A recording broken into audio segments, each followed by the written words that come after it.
Assalamualaikum warahmatullahi wabarakatuh.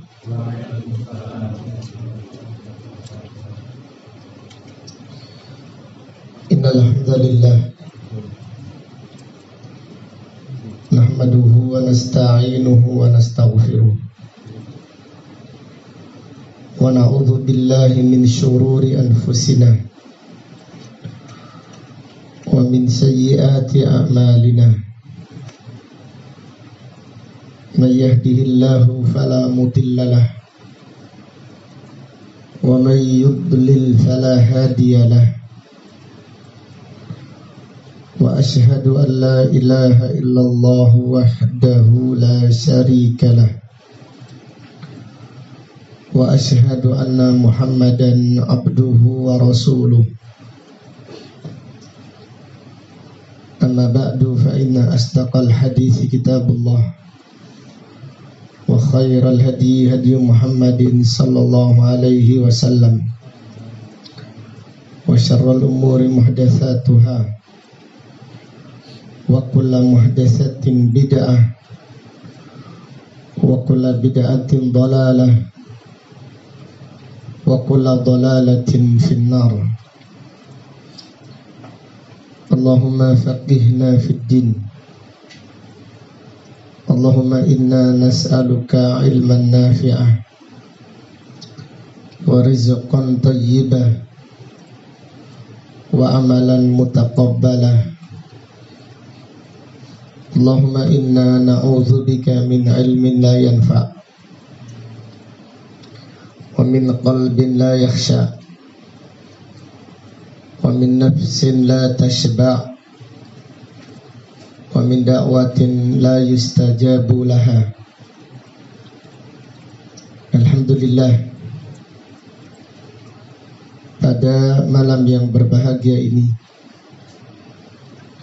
yaitu malam Ahad tanggal 7 bulan Rajab tahun 1444 Hijriah, dengan izin Allah Ta'ala kita melanjutkan kembali kajian kitab Al-Aqidah Al-Wasithiyah yang ditulis Syekhul Islam Ibnu Taimiyah rahimahullahu ta'ala rahmatan wasi'ah.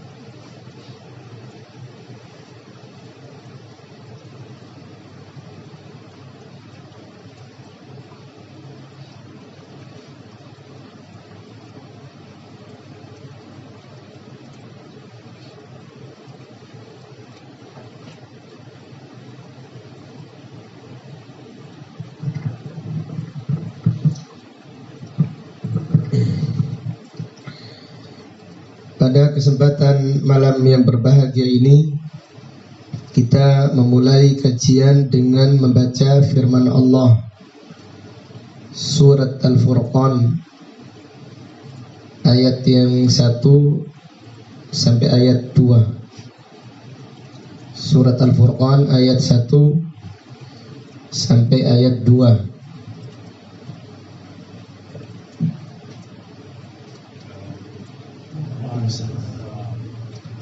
Allah Ta'ala berfirman, Tabarakalladzi nazzala al-furqana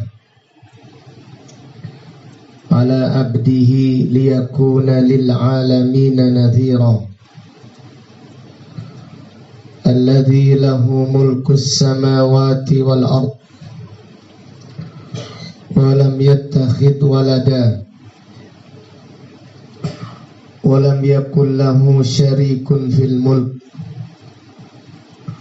wa khalaqa kulla syai'in faqaddarahu taqdira Allah Ta'ala berfirman, Maha Agung Allah. Tabaraka artinya Maha Mulia, lagi Maha Agung. Alladzi nazzala al-Furqan,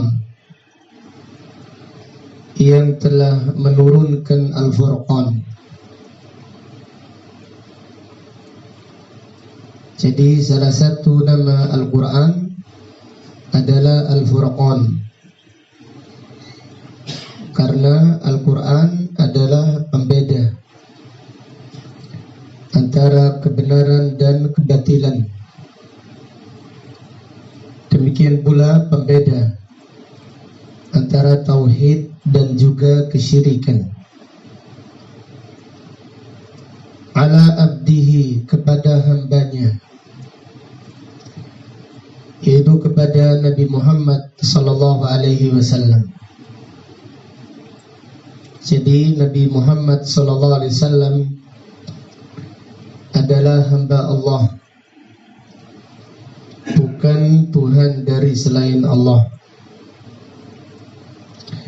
Nabi Muhammad sallallahu alaihi wasallam adalah abdun la yu'bad, seorang hamba yang tidak boleh disembah, dan seorang rasul yang tidak boleh didustakan. Liyakuna lil alamina nadhira, supaya menjadi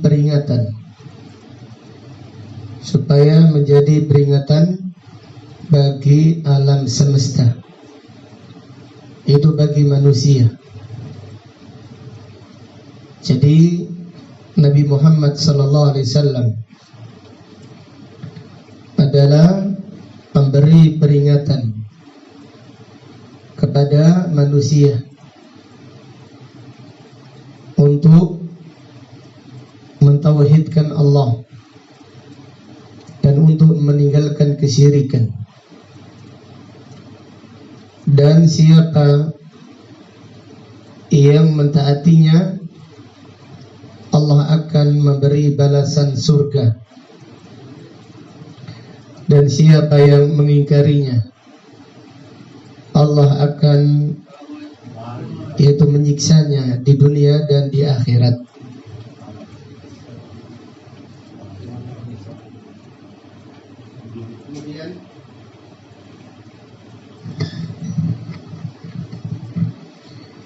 Nabi sallallahu alaihi wasallam memberi peringatan dengan Al-Quran. Jadi Nabi sallallahu alaihi wasallam memberi peringatan, memberi nasihat kepada umat manusia, dan nasihat atau peringatan yang disampaikan oleh Nabi sallallahu alaihi wasallam adalah Al-Quran. Di nasihat yang disampaikan oleh Nabi sallallahu alaihi wasallam, demikian pula peringatan yang disampaikan oleh Rasulullah sallallahu alaihi wasallam adalah Al-Quran. Kemudian Allah Ta'ala berfirman, Alladzi lahu mulkus samawati wal ard wa lam yattakhidh walada. Allah yang hanya miliknya semata kerajaan langit dan kerajaan bumi. Wa lam yattakhidh walada, dan Allah tidak mengambil seorang anak. Walam yakul lahu syarikun fil mulk, dan Allah tidak memiliki sekutu di dalam kerajaannya dan kekuasaannya. Wa khalaqa kulla syai'in, dan Allah menciptakan segala sesuatu. Faqaddarahu taqdira faqaddarahu taqdira. Dan Allah telah mentakdirkan semua yang telah diciptakannya. Pada ayat yang mulia ini Allah Ta'ala menjelaskan bahwasannya kerajaan langit dan kerajaan bumi dan kerajaan-kerajaan yang ada di alam semesta ini hanya milik Allah Subhanahu wa Ta'ala. Di semua kerajaan yang ada di langit, kekuasaan langit dan bumi hanya milik Allah saja. Maka hanya Allah saja yang berhak disembah, dan hanya Allah saja yang berhak diibadahi. Pada ayat yang mulia ini Allah menjelaskan bahwasannya Allah tidak mengambil seorang anak, tidak membutuhkan seorang anak. Ini menunjukkan sempurnanya, yaitu sifat-sifat Allah. Ini menunjukkan sempurnanya zatnya Allah. Demikian pula nama-namanya dan sifat-sifatnya. Manusia itu tidak sempurna, maka manusia memerlukan dan membutuhkan seorang anak. Salah satu manfaatnya supaya anak bisa merawat orang tuanya di saat orang tuanya sudah lanjut usia. Jadi setiap orang membutuhkan anak, karena manusia tidak sempurna, banyak kekurangannya dan banyak kelemahannya, sehingga memerlukan orang yang membantunya. Dan sebaik-baik yang membantu seseorang, yang berkhidmat kepada seorang adalah anak. Karena anak yang saleh akan senang, akan bergembira, berbakti kepada orang tuanya. Jadi sifat membutuhkan anak adalah sifat yang mutlak bagi manusia. Semua orang membutuhkan anak. Bahkan seorang nabi pun memerlukan anak. Bahkan seorang nabi pun memerlukan anak. Nabi Ibrahim alaihissalam selalu berdoa, Rabbi habli minas salihin. Ya Allah, anugerahkan aku anak yang saleh. Demikian pula Nabi Zakaria meminta anak dan tidak putus asa sampai rambutnya penuh dengan uban, tetapi doanya tidak putus asa kepada Allah, yaitu doa meminta anak. Karena manusia itu banyak kekurangannya, tidak sempurna, memerlukan anak untuk melanjutkan perjuangannya, memerlukan anak untuk berkhidmat dan berbakti kepadanya. Tapi Allah tidak demikian. Allah Maha sempurna di dalam zatnya. Allah Maha sempurna di dalam nama-namanya. Dan juga Allah Maha sempurna di dalam sifat-sifatnya dan perbuatannya. Sehingga Allah tidak membutuhkan seorang anak. Kemudian Allah Ta'ala berfirman, walam yakul lahu syarikun fil mulk. Dan Allah tidak memiliki sekutu. Jadi Allah Subhanahu wa Ta'ala tidak memiliki sekutu di dalam alam semesta ini. Jadi Allah tidak berserikat dengan para malaikat, dengan para nabi nabi dan para rasul, dengan wali-walinya di dalam menguasai alam semesta ini. Allah memiliki alam semesta ini sendirinya. Alam semesta ini hanya milik Allah. Semua dari selain Allah tidak berserikat di dalam memiliki dan mengatur alam semesta ini. Maka Allah berfirman, walam yakul lahu syarikun fil mulk. Allah tidak memiliki sekutu di dalam, yaitu kerajaannya, di dalam kekuasaannya. Wa khalaqa kulla syai'in, dan semua makhluk yang ada di alam semesta ini ciptaannya Allah. Allah menciptakan segala sesuatu. Wa khalaqa kulla syai'in faqaddarahu taqdira, dan Allah telah mentakdirkan semua yang diciptakannya. Jadi Allah sudah mentakdirkan, karena artinya takdir adalah ilmu Allah. Kemudian catatannya Allah, kemudian kehendaknya Allah, dan yang keempat adalah ciptaannya Allah. Jadi semua yang diciptakan Allah telah ditakdirkan oleh Allah Subhanahu wa ta'ala. Pada ayat ini Allah berfirman, faqaddarahu taqdira. Artinya semua makhluk sudah ditentukan takdirnya oleh Allah. Dalam hadis Rasulullah sallallahu alaihi wasallam bersabda, innallaha qaddara, innallaha kataba maqadiral khalqi qabla an yakhluqas samawati wal arda bi 50,000 sanah.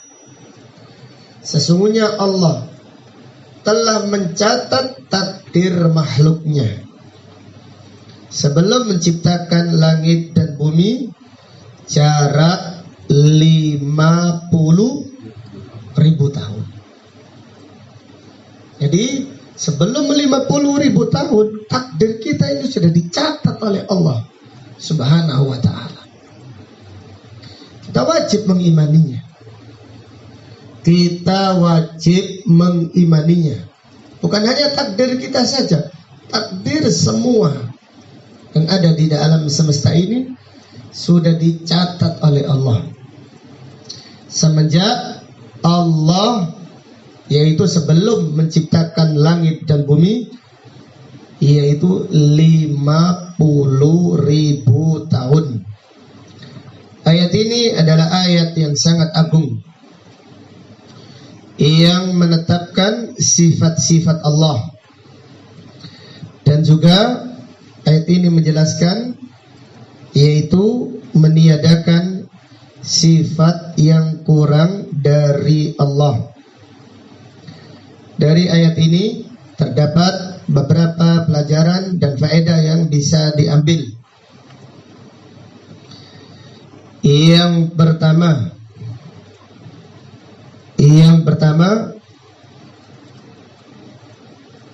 menetapkan sifat ketinggian untuk Allah. Menetapkan sifat ketinggian untuk Allah. Artinya Allah Maha Tinggi dengan zatnya, dengan kekuasaannya, dan dengan kemuliaannya. Ini adalah akidahnya Ahlu Sunnah wal Jamaah. Jadi Ahlu Sunnah wal mengimani ketinggian Allah di dalam kekuasaannya dan kemuliaannya, serta di dalam apa? Zatnya. Allah Maha Tinggi. Diambil dari mana faedah ini? Ya ikhwah. Iya, menurunkan Al-Quran. Yang semangat, jangan gitu. Yaitu dari firman Allah, Nazzalal Furqan. Allah menurunkan Al-Quran. Ini menunjukkan faedah, yaitu menetapkan sifat ketinggian untuk Allah. Kemudian pelajaran berikutnya, kerajaan langit dan bumi hanya milik Allah. Kerajaan langit dan bumi hanya milik Allah. Firman Allah lahu artinya hanya khusus milik Allah saja. Semua kekuasaan, semua kerajaan yang ada di alam semesta ini hanya milik Allah Subhanahu wa ta'ala. Jadi para malaikat tidak memiliki sedikit pun dari kerajaan yang ada di langit dan di bumi. Demikian pula para wali, wali kutub atau wali songo atau wali yang lainnya, atau Syekh Abdul Qadir Jailani tidak memiliki apapun dari kerajaan langit dan kerajaan bumi. Ini pernyataan yang mengatakan Pulau Jawa ini dijaga oleh apa? Wali songo. Ini adalah pernyataan yang sesat, pernyataan kufur. Yang menjaga Pulau Jawa dan yang menjaga dunia dan seisinya siapa? Hanya Allah Subhanahu wa ta'ala. Jadi ayat ini menjelaskan tentang yaitu kekuasaan langit dan kekuasaan bumi hanya milik Allah Subhanahu wa ta'ala. Kemudian pelajaran berikutnya,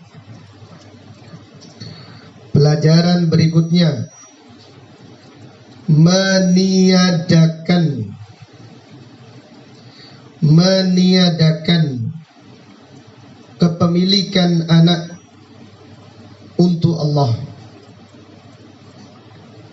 Meniadakan kepemilikan anak untuk Allah. Artinya Allah tidak memiliki anak. Artinya Allah tidak memiliki anak. Apabila kita meniadakan sifat dari Allah, maka wajib apa? Wajib menetapkan sifat kebalikannya yang sempurna.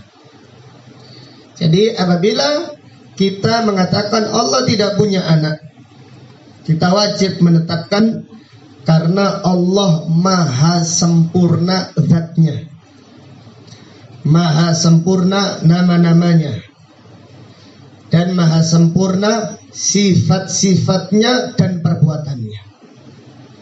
Allah maha sempurna. Yang sempurna tidak memerlukan apa-apa, tidak memerlukan anak, tidak memerlukan istri. Yang memerlukan istri itu yang tidak sempurna. Manusia tidak sempurna, maka manusia memerlukan istri. Jadi manusia itu banyak sifat kurangnya, sehingga mereka memerlukan istri dan mereka juga memerlukan anak. Adapun pada ayat ini Allah meniadakan kepemilikan anak untuk Allah untuk menjelaskan sempurnanya zat Allah, sempurnanya sifat-sifatnya, demikian pula nama-namanya dan perbuatan-perbuatannya. Kemudian pelajaran berikutnya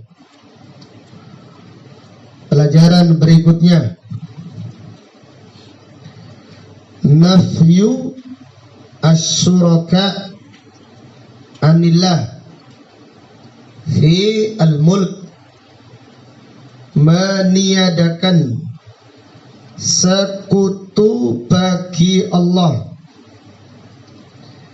di dalam memiliki dan mengatur alam semesta. Meniadakan sekutu bagi Allah di dalam mengatur dan memiliki, di dalam memiliki dan mengatur alam semesta. Jadi semua makhluk itu tidak ikut-ikutan, tidak memiliki apapun, tidak memiliki dan tidak ikut mengatur. Maka makhluk tidak layak disembah karena mereka tidak memiliki, karena mereka tidak memiliki saham, tidak berserikat dengan Allah di dalam memiliki alam semesta ini, dan mereka tidak membantu Allah. Mereka tidak membantu Allah di dalam menciptakan alam semesta ini. Jadi Allah Subhanahu wa taala tidak gotong royong dengan para malaikat di dalam menciptakan alam semesta ini. Allah Maha Esa, hanya Allah saja yang menciptakan alam semesta ini. Maka tiga syarat ini tidak terpenuhi pada makhluk, sehingga mereka tidak layak dimintai doa dari selain Allah. Yang layak dimintai doa itu satu, memiliki. Kalau tidak memiliki, paling tidak berserikat. Tidak memiliki sendiri, tapi berserikat. Orang yang berserikat di dalam memiliki sesuatu boleh dimintai, dan ini ditiadakan oleh Allah. Dan juga membantu. Kalau tidak memiliki, tidak berserikat, paling tidak membantu. Dan ini tiga-tiganya ditiadakan oleh Allah dari makhluk. Allah tidak memiliki serikat, tidak memiliki sekutu di dalam kepemilikan alam semesta ini, di dalam pengaturan alam semesta ini. Allah tidak memiliki sekutu, dan Allah tidak memiliki pembantu. Allah tidak memiliki pembantu. Jadi tidak memerlukan bantuan di dalam menciptakan, di dalam mengatur alam semesta ini.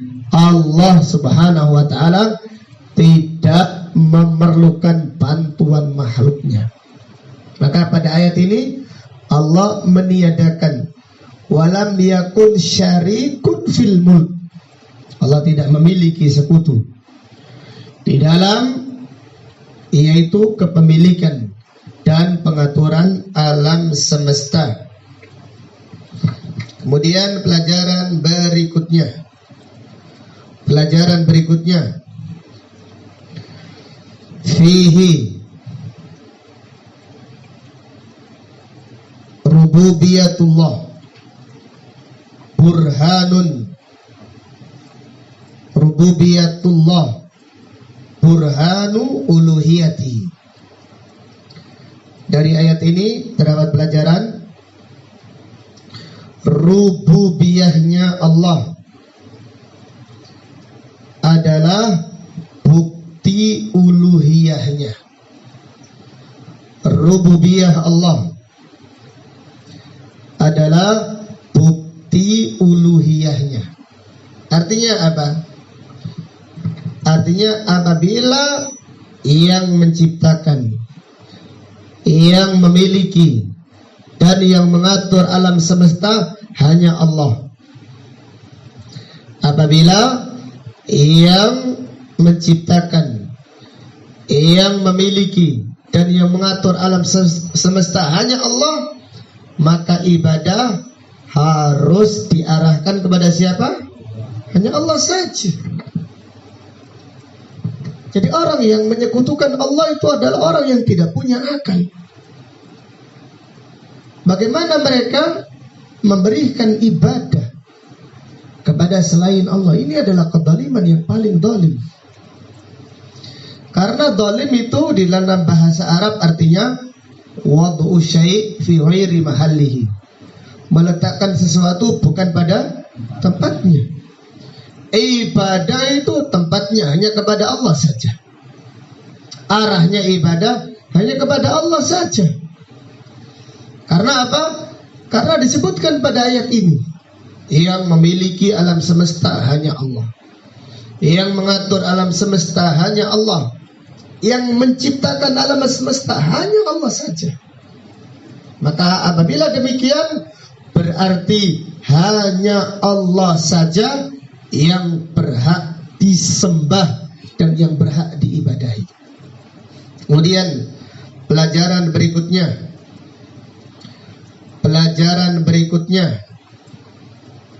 Allah tidak menurunkan kitab suci dan tidak mengutus para nabi kecuali hanya untuk menyampaikan, untuk menerangkan tauhid. Allah tidak menurunkan kitab suci dan tidak mengutus para nabi kecuali untuk menerangkan tauhid, kecuali untuk menerangkan la ilaha illallah, supaya yaitu manusia meninggalkan ibadah kepada selain Allah. Jadi Nabi SAW jangan dipahami mengajak manusia hanya untuk mengatakan la ilaha illallah Muhammad Rasulullah, kemudian tidak paham maknanya. Kemudian mereka tidak paham maknanya, tetap menyekutukan Allah. Tidak demikian. Dakwah Nabi SAW itu kepada tauhid, bukan kepada Islam identitas. Dakwah Nabi SAW kepada orang-orang Arab, kepada orang Mekah ketika itu, yaitu untuk meninggalkan kesyirikan.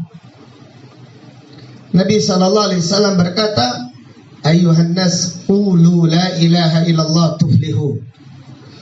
Wahai manusia, katakanlah la ilaha illallah, kalian akan beruntung. Artinya ucapkan la ilaha illallah, kemudian beribadalah hanya kepada Allah, dan tinggalkan ibadah-ibadah kepada selain Allah, baik itu ibadah salat atau ibadah korban atau ibadah nadar atau ibadah yang lainnya, ibadah doa. Jangan berdoa kepada selain Allah.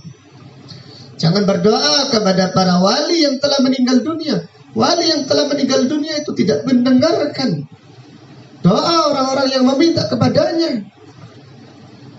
Allah Ta'ala berfirman, wahum an du'aihim ghafilun. Mereka itu tidak tahu, para malaikat tidak mendengar orang-orang yang berdoa kepada mereka. Para nabi dan para rasul alaihimussalam tidak mendengar doa orang-orang yang meminta kepada mereka. Demikian pula para wali, Syekh Abdul Qadir Jailani tidak mendengar doa orang-orang yang minta kepadanya. Allah dengan tegas mengatakan, wahum an du'aihim ghafilun. Mereka itu tidak tahu menahu.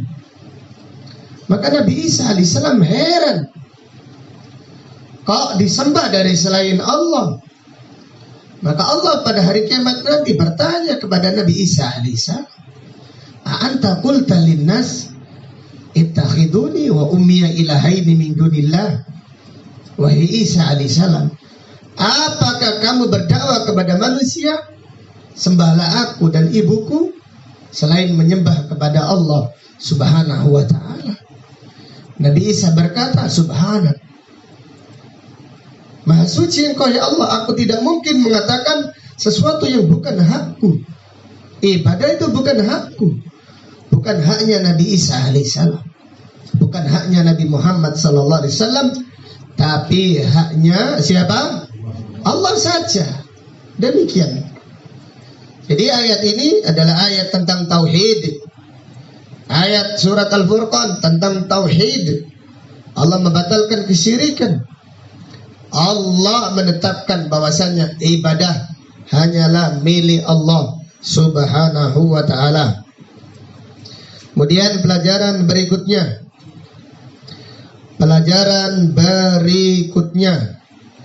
Fihi ingdarun nas bil Quran. Ingdarun nas bil Quran, memberi peringatan kepada manusia dengan Al-Quran. Demikianlah Allah menurunkan Al-Quran supaya Nabi SAW menjadi yaitu pemberi peringatan, menyampaikan peringatan. Dengan apa? Yaitu memberi peringatan dengan Al-Quran. Maka Allah Ta'ala berfirman pada ayat ini, Tabarakalladzi nazzalal furqan ala abdihi liyakuna lil alamina nadhira. Maha suci Allah, Maha agung Allah, Maha mulia Allah yang menurunkan Al-Quran, Al-Furqan kepada hambanya. Liyakuna, supaya dijadikan peringatan untuk alam semesta, yaitu untuk manusia dan juga jin. Karena Nabi SAW adalah pemberi peringatan dan beliau memberi peringatan dengan Al-Quran. Allah Ta'ala berfirman, wa dzakir bil Quran man yakhafu wa'id. Dan berilah peringatan dengan Al-Quran kepada siapa yang takut ancamanku. Kemudian pelajaran berikutnya, fihi anna nabiyya sallallahu alaihi wasallam abdun la yu'bad wa rasulun la yukadzdzab. Bahwasannya Nabi sallallahu alaihi wasallam adalah seorang hamba yang tidak boleh disembah dan seorang rasul yang tidak boleh didustakan. Nabi sallallahu alaihi wasallam adalah seorang hamba yang tidak boleh disembah dan seorang rasul yang tidak boleh didustakan. Jadi beribadah kepada Nabi sallallahu alaihi wasallam adalah kesyirikan. Dan beribadah kepada Allah tidak sesuai dengan petunjuk Nabi sallallahu alaihi wasallam bukan ibadah. Itu adalah ibadah yang ditolak oleh Allah Subhanahu wa taala. Rasulullah sallallahu alaihi wasallam bersabda, "Man amila amalan laisa alaihi amruna fahuwa raddun." Siapa yang beramal tidak ada perintahnya dari kami, maka amalnya ditolak oleh Allah, tidak diterima oleh Allah Subhanahu wa ta'ala. Kemudian pelajaran berikutnya, segala sesuatu yang terjadi di alam semesta ini sudah ditakdirkan oleh Allah. Segala sesuatu yang terjadi di alam semesta ini sudah ditakdirkan oleh Allah. Pada ayat ini Allah Ta'ala berfirman, faqaddarahu taqdira. Segala sesuatu yang terjadi di alam semesta ini sudah ditakdirkan oleh Allah, maka kita wajib mengimaninya.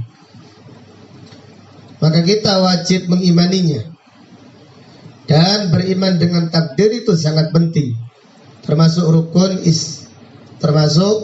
rukun iman yang keberapa?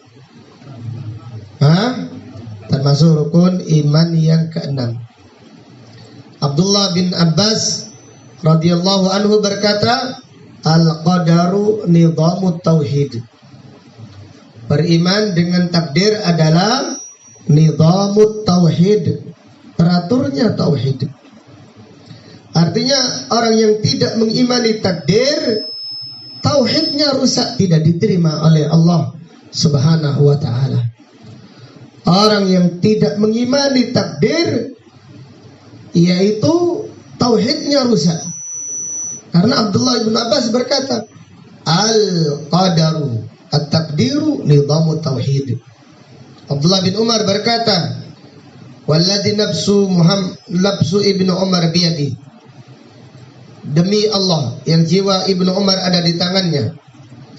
Lau anfaqa ahaduhum mithla Uhudin dahaban ma qabilallahu minhu hatta yu'mina bil qadari khairihi wa syarri.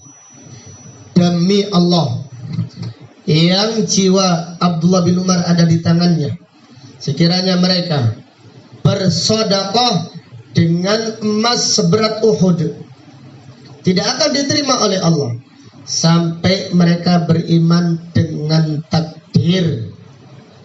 Jadi siapa yang mengingkari takdir, siapa yang tidak beriman dengan takdir, amalnya tidak diterima oleh Allah. Artinya imannya rusak. Kenapa? Karena semua yang terjadi sudah ditakdirkan oleh Allah, sudah dikehendaki oleh Allah Subhanahu wa ta'ala. Maka pada ayat ini Allah Ta'ala berfirman, faqaddarahu taqdira. Dan Allah sudah menentukan takdir makhluk-makhluk yang diciptakannya. Jadi kita semuanya ini sudah ditakdirkan oleh Allah. Kita sudah ditakdirkan oleh Allah. Tempat kita nanti sudah ditakdirkan oleh Allah. Kita wajib mengimaninya. Bahkan bayi yang ada di janin ibunya, ketika usianya 120 hari, berapa bulan? 4 bulan, sudah ditulis takdirnya, menjadi penghuni surga atau menjadi penghuni neraka. Sudah ditulis takdirnya menjadi penghuni surga atau menjadi penghuni neraka. Wasyaqiyun aw sa'idun. Ditulis apakah menjadi orang yang celaka atau menjadi orang yang bahagia. Para ulama mengatakan as-sa'idu man sa'ida fi batni ummi. Orang yang bahagia adalah orang yang ditulis bahagia di perut ibunya. Orang yang celaka adalah orang yang celaka di perut ibunya. Orang yang bahagia adalah orang yang ditulis bahagia di perut ibunya. Orang yang celaka adalah orang yang ditulis celaka di perut ibunya. Maka ayat ini adalah bantahan kepada kelompok Al-Qadariyah. Kelompok Al-Qadariyah adalah kelompok yang mengingkari takdir. Mereka mengatakan manusia itu belum ditulis takdirnya masuk surga atau masuk neraka. Itu adalah ucapan yang sesat, ucapan yang menyimpang. Jadi kalau ada dai kondang mengatakan takdir belum ditentukan oleh Allah, berarti dia adalah kelompok Al-Qadariyah. Rasulullah SAW bersabda dalam hadis yang diperselisihkan oleh para ulama, namun banyak para sahabat yang mengatakan demikian. Al-Qadariyah majusu hadhil ummah. Kelompok yang mengingkari takdir adalah majusi umat ini. Kelompok yang mengingkari takdir adalah majusi umat ini. Kita wajib beriman. Dan takdir itu tidak kejam. Takdir itu tidak kejam. Allah Maha tahu takdir hamba-hambanya dengan sempurnanya ilmunya, dengan sempurnanya hikmahnya. Allah sudah mentakdirkan semua yang terjadi di alam semesta ini sudah selesai. Sudah selesai. Maka ada sahabat Suraqah bin Malik berkata, ya Rasulullah, kita ini beramal terhadap sesuatu yang belum ditulis, belum tentukan atau sudah ditentukan. Maka Nabi SAW berkata, kita beramal dari sesuatu yang sudah ditentukan. Maka para sahabat berkata, ya Rasulullah, kalau demikian buat apa kita beramal? Ya Rasulullah, fa fima na'mal. Kalau demikian untuk apa kita beramal? Nabi SAW bersabda, malu, beramallah. Kullun muyassarun lima khuliqalahu. Karena semua orang akan dimudahkan. Untuk apa dia diciptakan? Kalau dia diciptakan menjadi penghuni surga, maka dia akan dimudahkan untuk mengamalkan amalan penghuni surga. Kalau dia diciptakan menjadi penghuni neraka, maka dia akan dimudahkan oleh Allah untuk mengamalkan amalan penghuni neraka. Takdir itu sudah selesai. Rasulullah sallallahu alaihi wasallam bersabda, "Rufi'atil aqlam wa jaffatis suhuf." Pena-pena yang mencatat takdir sudah diangkat dan tinta-tinta sudah apa? Sudah kering. Kita hanya wajib mengimaninya. Jangan bertanya takdir kita ini di mana. Jangan bertanya takdir kita apa? Di mana? Kita wajib beriman dengan takdir. Mintalah kepada Allah takdir yang baik dan berlindunglah kepada Allah dari takdir yang apa? Yang buruk. Tapi yakinlah takdir kita ini sudah dicatat oleh Allah. Tapi yakinlah takdir kita ini sudah dicatat oleh Allah Subhanahu wa taala. Jadi yakinlah takdir kita ini sudah dicatat oleh Allah, harus yakin. Dan yakinlah takdir Allah itu tidak kejam. Allah itu maha sempurna, yaitu hikmahnya. Allah Subhanahu wa taala maha sempurna hikmahnya. Maka siapa yang ditakdirkan menjadi penghuni surga, Allah mudahkan dia untuk mengamalkan amalan penghuni surga. Jadi jangan bertanya takdir kita ini di mana. Nabi sallallahu alaihi wasallam bersabda, "Idza dzukiral qadaru fa'amsiku." Jika disebutkan takdir, tahanlah. Artinya jangan menanyakan kita ini di mana. Tetapi mintalah kepada Allah. Mintalah kepada Allah supaya Allah memasukkan kita ke dalam surga. Mintalah kepada Allah agar kita diselamatkan dari siksa neraka. Ibnu Qayyim al-Jauziyah rahimahullah berkata, Ahlus sunnah yu'minuna bil qadar wa ya'maluna bi syariah. Ahlus sunnah wal jamaah itu mengimani takdir dan mengamalkan syariat. Jangan hanya mengamalkan syariat lalu kita mengingkari takdir. Jangan hanya mengimani takdir lalu kita meninggalkan apa? Syariat. Tidak. Tapi gabungkan dua. Yakinlah, harus yakin. Takdir kita ini sudah dicatat oleh Allah Subhanahu wa taala. Kita hanya mengimaninya. Namun kita diperintahkan beramal. Kita diperintahkan untuk bersungguh-sungguh di dalam amal. Perlindunglah kepada Allah dari takdir yang tidak baik. Maka di dalam doa kita berdoa, waqini syarra ma qadait, ya Allah, jauhkan dari aku dari takdirmu yang buruk. Kemudian Al-Imam Dahabi rahimahullah mengatakan, tidak ada di dalam sejarah, orang yang istiqomah di atas keikhlasan, di atas tauhid, lalu meninggal dunia su'ul khotimah, itu tidak ada.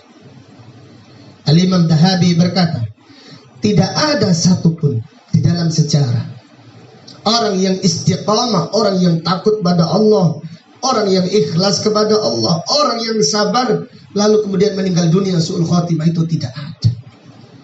Akan tetapi walaupun demikian, kita itu diperintahkan takut. Walaupun demikian, kita itu diperintahkan takut. Takut dari su'ul khotimah, takut meninggal dunia dalam keadaan kufur. Karena apa? Karena orang yang sempurna imannya semakin takut kepada Allah. Adapun orang yang lemah imannya ataupun orang munafik merasa aman, merasa sudah dijamin surga. Hasan al-Basri rahimahullah berkata, ma khafahu illa mu'min wala aminahu illa munafik. Tidak ada yang merasa aman kecuali orang, tidak ada yang merasa takut kecuali orang-orang yang beriman, dan tidak ada yang merasa aman kecuali orang apa? Munafik. Jadi kita mengimani takdir, tapi tetap kita beramal kepada Allah. Beriman dengan takdir itu melahirkan aman, melahirkan amal. Maka sahabat Suraqah ketika dijelaskan Rasulullah sallallahu alaihi wasallam Dia berkata, "Ya Rasulullah, saya mulai sekarang lebih semangat lagi di dalam beramal." Kenapa? Karena takdir itu tidak memaksa. Kita ini sekarang mau ngaji, ada tidak yang merasa kita dipaksa? Tidak ada. Takdir itu hanya mencatat saja. Takdir itu ilmu Allah. Takdir itu catatan Allah. Takdir itu kehendak Allah. Dan Allah Maha tahu tentang kehendak hamba-hambanya. Maka Allah berfirman, "Wa ma tasyauna illa ayyasha Allahu Rabbul Alamin." Jadi Allah mentakdirkan seseorang itu sesuai dengan kehendaknya mereka. Manusia itu diberi pilihan, faman syaa falyu'min wa man syaa falyakfur. Siapa yang dia itu menghendaki, silahkan dia beriman. Wa man syaa falyakfur. Siapa yang menghendaki, silakan kufur. Jadi manusia itu diberi pilihan oleh Allah, mau ke surga atau mau ke neraka. Tapi Allah Maha tahu orang-orang yang masuk surga, maka Allah mencatat mereka, dicatat masuk surga. Ada orang yang tidak mau masuk surga, maka Allah mencatat dan mentakdirkan dia menjadi apa? Penghuni neraka dan masuk neraka.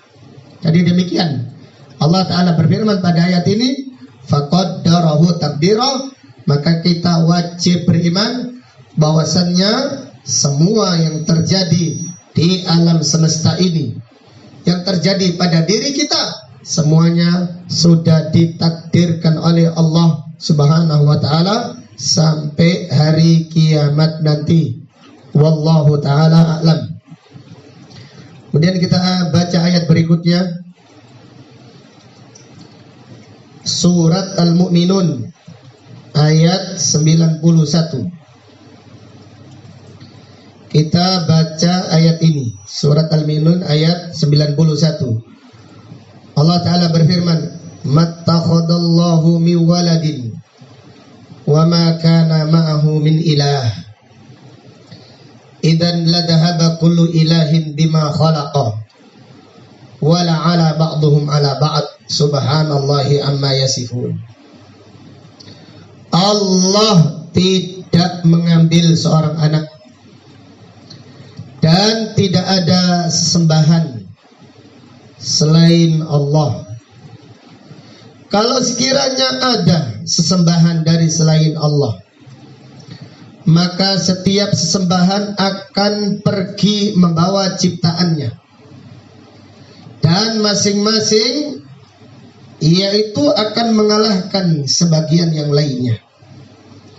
Subhanallah, maha suci Allah dari apa-apa yang disifati oleh orang-orang musyrik. Jadi orang-orang musyrik mengatakan ada Tuhan dari selain Allah. Allah berfirman, kalau sekiranya ada Tuhan dari selain Allah, maka setiap Tuhan akan membawa ciptaannya. Ini ciptaanku, mereka menyembah aku.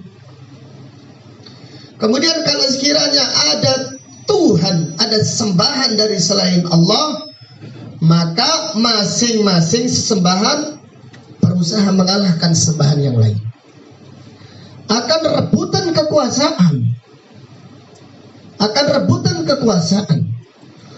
Dan mereka yang menang pada akhirnya akan mencari Allah Subhanahu wa ta'ala. Allah Ta'ala berfirman, qul law kana ma'ahu alihatun kama yaqulun idan labtaghaw ila dil arsy sabila subhanahu wa ta'ala amma yaquluna uluwan kabira. Katakan, sekiranya ada Tuhan-Tuhan dari selain Allah, sebagaimana yang dikatakan oleh mereka, yaitu orang-orang musyrik, maka Tuhan-Tuhan tersebut akan mencari Allah yang ada di atas ars, akan merebut kekuasaannya Allah Subhanahu wa ta'ala. Subhanahu, maha suci Allah dari ucapan mereka. Uluwan kabira, Allah maha tinggi, Allah maha besar. Tidak ada sesembahan di alam semesta ini dari selain Allah Subhanahu wa ta'ala. Sekiranya ada sesembahan, iya ada, tetapi disembah dengan apa? Dengan batil. Tidak ada yang menguasai alam semesta ini kecuali hanya Allah Subhanahu wa ta'ala. Tidak ada yang memiliki alam semesta kecuali hanya Allah Subhanahu wa ta'ala. Tidak ada yang mengatur alam semesta ini kecuali hanya Allah Subhanahu wa ta'ala. Dari ayat ini terdapat pelajaran yang bisa diambil. Yang pertama, raddun alal musyrikin, bantahan kepada kaum musyrikin. Bantahan kepada kaum musyrikin. Dan juga bantahan kepada orang-orang yang menyekutukan Allah. Bantahan kepada orang-orang yang menyekutukan Allah. Ketika mereka mengadakan ritual sedekah bumi, ini ritual syirik. Ketika mereka berdoa kepada selain Allah, ini syirik. Tapi mereka kepanasan kalau dikatakan ini syirik, ini kufur. Lalu mereka mengatakan aliran Wahabi, aliran Salafi adalah aliran yang suka mengkafirkan. Maka kita berkata kepada mereka, datangkan orang yang kita kafirkan. Mana? Siapa orang yang kita kafirkan? Siapa orang yang dikafirkan oleh para ulama sebelum ditegakkan hujjah? Jadi kita ini tidak mengkafirkan, kita hanya menjelaskan. Kita tidak mengatakan fulan bin fulan musyrik kafir, tidak pernah. Tapi kita mengatakan doa kepada selain Allah hukumnya syirik, hukumnya kufur, ini kekufuran. Ritual sedekah bumi ini kesyirikan. Memberi saji-sajian ini kesyirikan. Buang sial ini kesyirikan.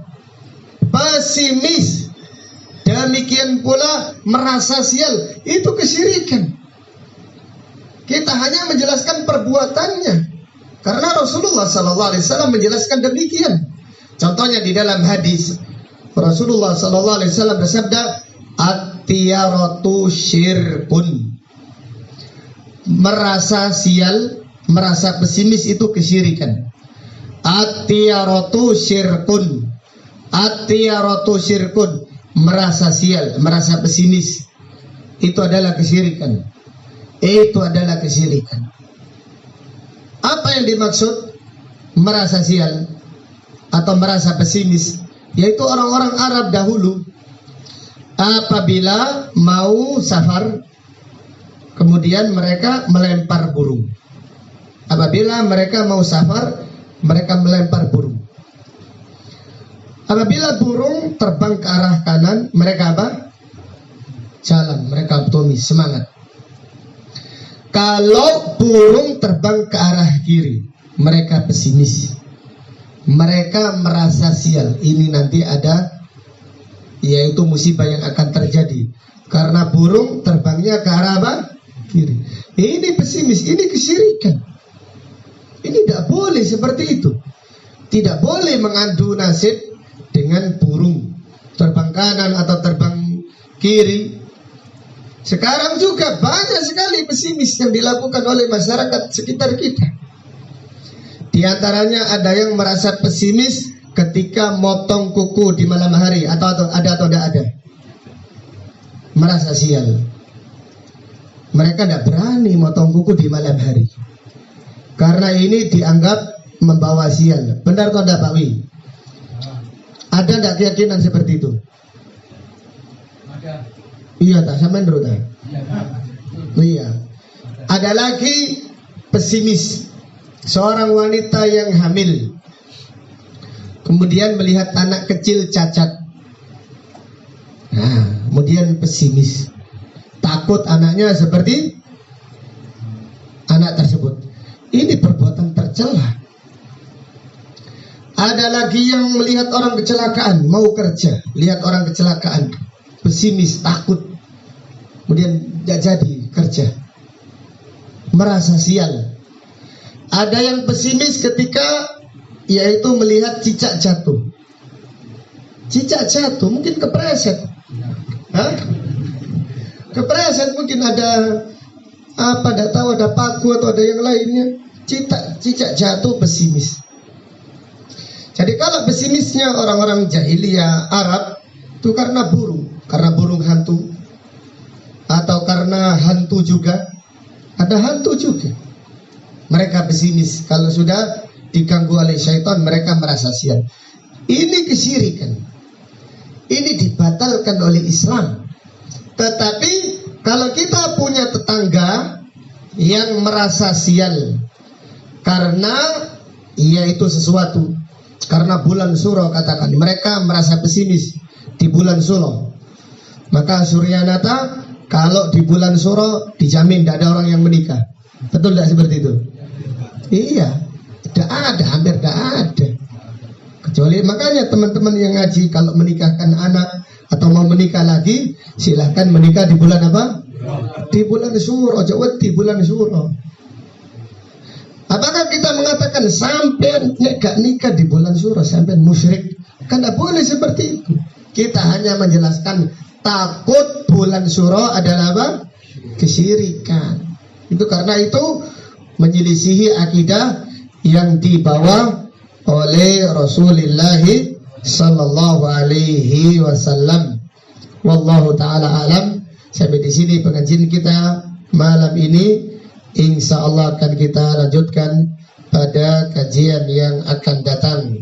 Kalau ada pertanyaan saya persilahkan. Tafadhal. Barakallahu fikum.